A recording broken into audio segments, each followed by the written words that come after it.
Condemning the violence striking democratically run cities, Democratic nominee Joe Biden also says it pales in comparison to the coronavirus pandemic. More cops have died from COVID this year than have been killed on patrol. Nearly 1 in 6 small businesses is closed in this country today. Do you really feel safer under Trump? The Democrats have lost control of the radical left. Don't forget, Biden wasn't going to come out of his basement until the election. Now he had to because the polls are so good. For me, now he had to because the polls are different. Let's welcome in tonight's panel liberal commentator Ethan Behrman and author of How Trump is Making Black America Great Again, Horace Cooper. Gentlemen, welcome. Good evening, Mike. President Trump with Laura Ingraham on one of his supporters being killed in Portland over the weekend. Let's listen.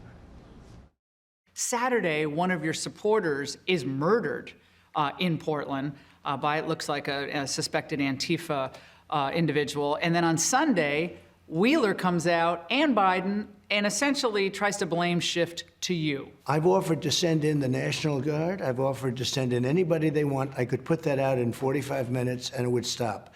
And I think the people of Portland and the people of Oregon, I know it's a liberal state, considered liberal, they're tired of it. They're tired of having, of living with this curse. Horace, the president says he could shut down violence there in a hurry. Your thoughts? Well, I know that in June, when the president actually talked about sending in the National Guard or some other federal force, there was a lot of pushback.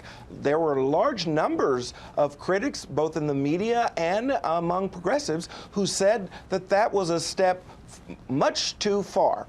You can't have it both ways. Either you can let the president and others in June take the actions necessary to stop the problem, or you can wait 90 days and then say, we blame the president for his failure to stop a problem that we opposed him attempting to stop.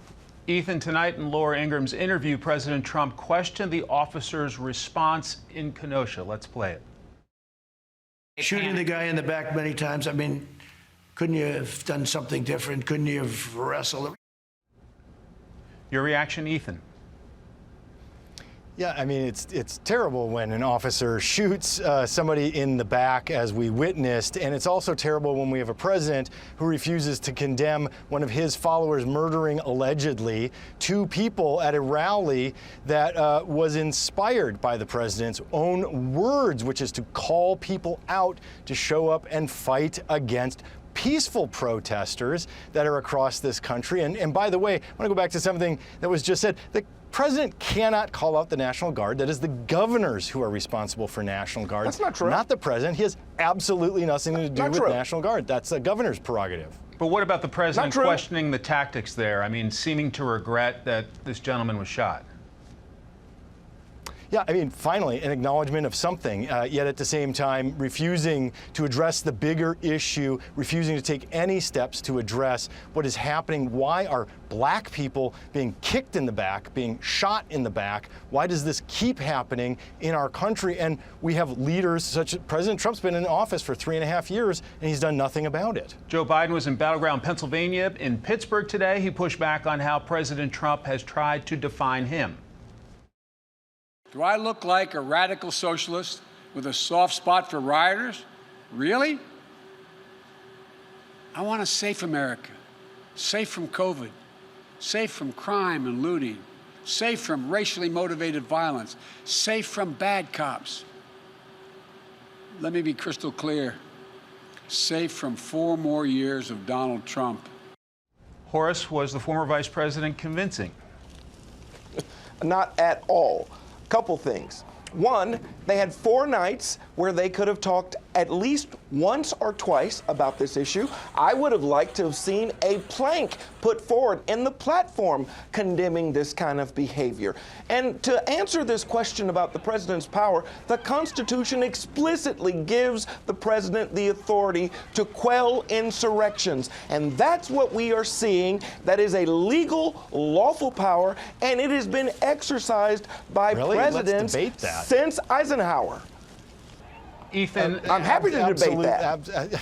The Posse Comitatus Act specifically addresses what you're talking about. The Insurrection Act talks about it as well. There are definitely limits on what the president can do to enforce simple laws in this country. But if you're going to call up National Guard, that is the governor's prerogative. If the president's going to start doing that, it is not the governor's prerogative. When it's not called for, when he wants to, no. When the governors call for actual help on things like COVID, he refuses to do that. But what he does is you're changing the subject. When he's not You're wanted, changing the and he's subject. causing greater problems, and he's inciting violence. The president is inciting violence by taking these actions and encouraging groups to step up and come out with firearms. Look at that. The police don't attack and beat and stick their knees on the necks of people, white people with firearms, wait a but second. they sure will do it to black people without them. all right, quick response from Horace, and then I want to get to another topic. That's absolutely not true. The evidence does not show that. And is true. in fact, I didn't interrupt you. And in fact, what we've been looking at is a situation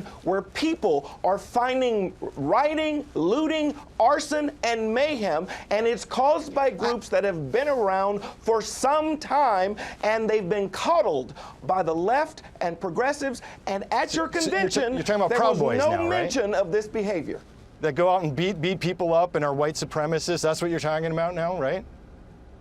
I'm talking about Antifa. I'm talking about the behavior I'm sorry. we've been Those seeing who actually in had no cities- direct violent in cities interactions, that's what you're going to point out. That's not true. That's not true at all. Every single chance Until this that weekend. these groups have had to go to cities across the country, whether it's Los Angeles, whether it's in Portland, whether it's in Milwaukee, we are seeing people bust in, flying in, even after the RNC convention at the White House. Some of these people showed up and engaged in illegal actions that were number clearly one coordinated. domestic terror group are white supremacists, but you keep pointing at another group. The number one source of domestic terrorism is white supremacists. Why don't you talk about that, You Horace? can Why don't you repeat address that that? leave it talking there. point. Why don't you can address repeat their that. violence when they're killing people You can repeat that in the talking United point States? all you want. Ethan, Here's it's what a I fact. want. The We don't number see one on source video- of domestic terrorism we is don't white see on Gentlemen. supremacists. video- Why do you not Thanks very acknowledge much. it? It's a fact. The FBI statistics show.